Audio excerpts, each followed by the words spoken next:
What's going on, guys? Welcome back to the channel. I appreciate you spending some more of your time here with me today. So if you guys have ever wondered why people change parts in guns, stick around for the whole video because I'm going to show you why people specifically change triggers in a lot of striker-fired pistols. I'm going to use the Glock for an example today, specifically a Gen 5 with the Gen 5 Apex trigger. Now, Apex has been out there for a long time and they have done some really great stuff in the market as far as triggers and different parts for Smith & Wesson, Glock, FN. They are doing a lot right now and they've kind of changed a lot of things in the market. And when it comes down to triggers, guys, we know Glocks have a pretty atrocious trigger from the factory unless you don't know anything different. Now, if you grew up on a different platform with a better trigger, when you shoot a Glock, yeah, you can deal, but you can definitely tell the difference between that trigger and one that's maybe a little bit more finely tuned. And there's just that speed and usability aspect of it. Whether you're a competition shooter, law enforcement, military, or you just like to have fun out there on the range, you gotta get that finger working faster.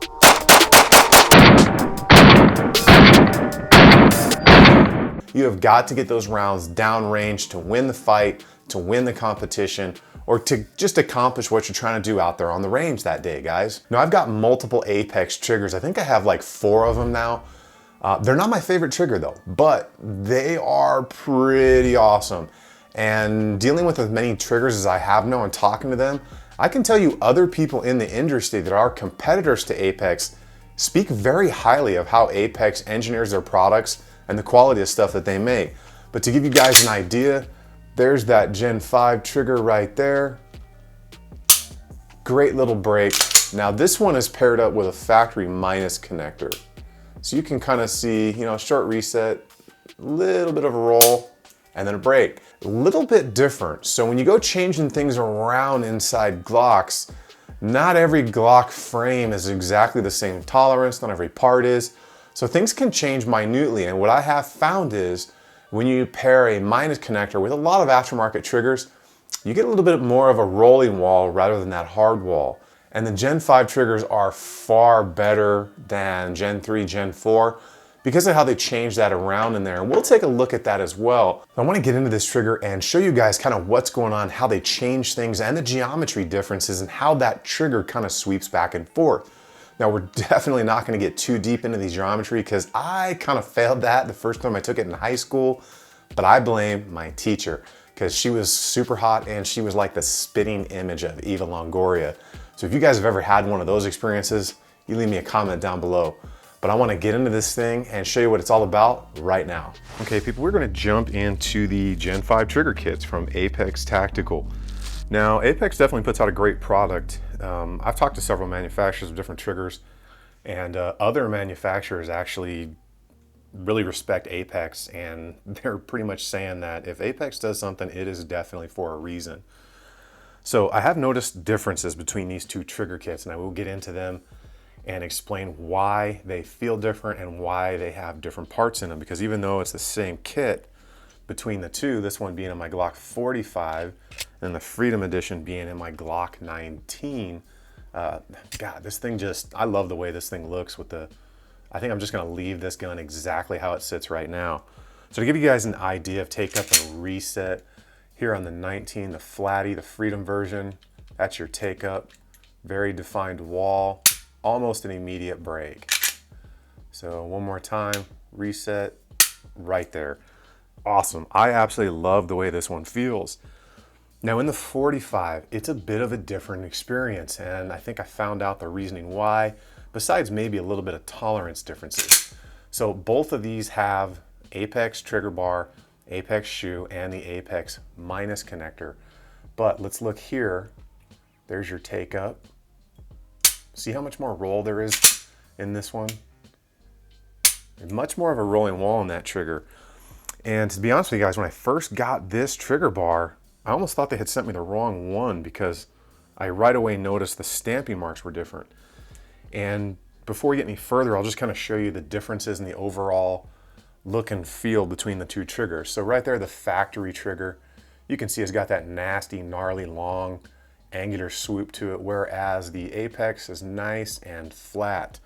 So a lot of what people do not like about these is that trigger shoe safety never goes all the way in. And it's just, there's a lot of creep to this trigger. So all that take up, mush, mush, mush, and then sometime tomorrow it breaks. The reset, not bad, and then mush, mush, mush, break. But the tactile feel of the stock triggers, it just isn't the best, guys. So that's one of the reasons a lot of people do aftermarket triggers. And with the Apex one, not only do they feel better, but your trigger shoe safety actually goes all the way in. It's just a better shooting experience. And then you pair that with a minus connector and you get a lighter trigger weight that's still safe to carry every single day. So the difference is inside here. Let's show you real quick. So this is clearly a Gen 5 trigger bar. You can see the part number stamped on it right there. And it is different. The Gen 5 trigger bars are different. Just to give you guys an example, if you don't know, this is a Gen 3 factory trigger.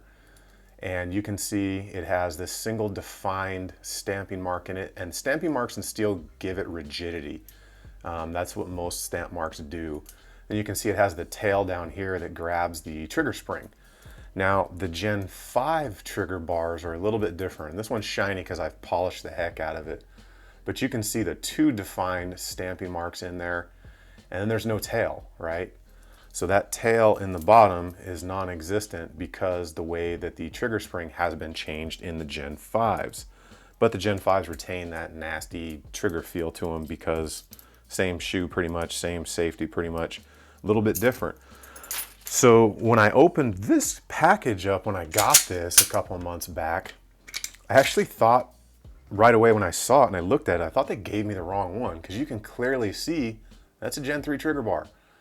And it's got the Apex logo on it right there, and it's got the little dot in there, which is exactly like, there goes my wire, which is exactly like the Gen 3 trigger bar with the dot on the top and how it looks. And I called Apex, and what they did, because they couldn't get all the Gen 5 trigger bars, is they were actually using the previous generation trigger bars, and they were just milling this portion right here off to match up.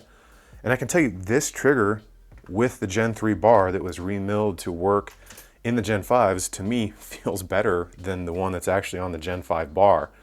And it could have a little bit to do with tolerance difference between the two triggers, but it's just a snappier break to me. And I like the snappy kind of hard wall triggers. That's my thing. Again, one last look, guys.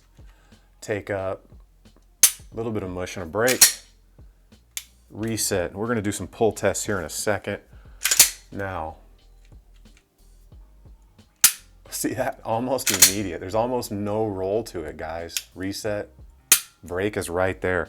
And that's what I like in triggers. So let's go ahead and do a couple of pull tests here, guys. We'll do just 2 on each gun and see what we got. And I pull from the same place every single time because I know that's where I put my finger on the trigger. And we're gonna check that out. That's 4 pounds, 2 ounces, guys. So that's pretty dang good. That's what I would expect these to be at. And as you work these guns in and shoot them more and more, that may go down a little bit once those parts wear into each other. That's about 4.4, so pretty consistent. Definitely feels good. So let's try this one in my 45 that has a little bit more of a rolling break to it. Oops. Okay, so pretty much the same. It was right there, about 4 pounds, 6 ounces. I think I might have slipped a little bit when I pulled that. So get in here one more time. All right, so 4 pounds, 4 ounces on that one, guys. Get the camera to focus in. So that's very consistent between the two, and that's pretty much what I'm looking for. This one just has a little bit more of a rolling break to it with that Gen 5 bar. Both of these are awesome triggers, guys. So there's really only one question left to ask yourself before we get back up into the chair and we finish this review up, and that is, since you can only see my hands, am I wearing any pants? I really like it, guys. It has a great feel to it, and overall the take up and reset are definitely better than factory. And you can see a little bit how that minus connector in there changed it just a little bit from some of the other ones I have, where it was much more of a hard wall. And like that other Gen 5 trigger that I have, or even that Gen 4, but it feels a little bit different. So that just kind of goes to show you how changing a connector or even from frame to frame can have just a little bit of a variance in how that trigger actually functions and feels. Now they all feel good. I really like the Apex trigger.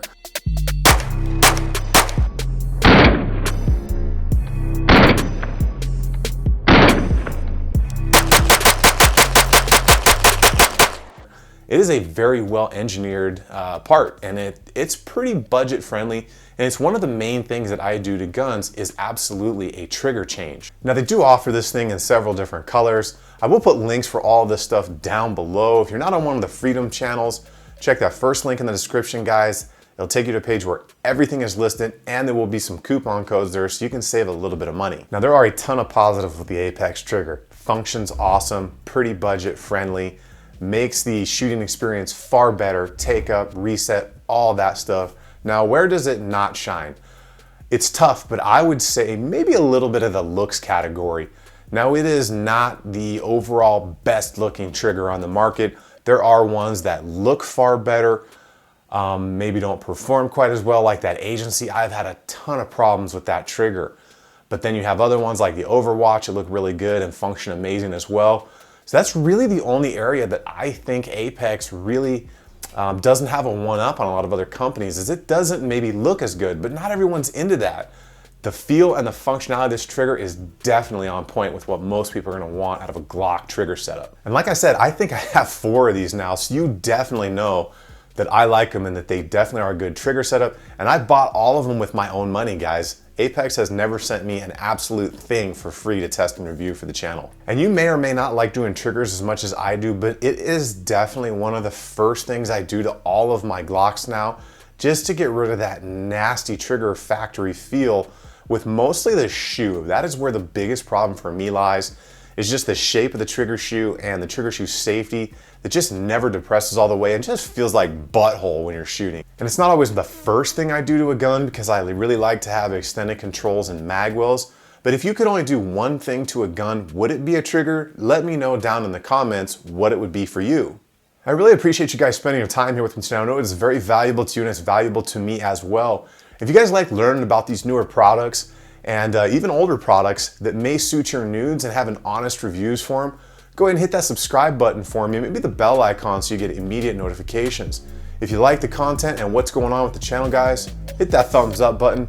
And if you don't like it, go ahead and take out your tactical pen and get stabby with that thumbs down button a couple times. Get out there on the range, guys, have some fun, because that is what makes all of this stuff worth it. And I will see you guys on the next one.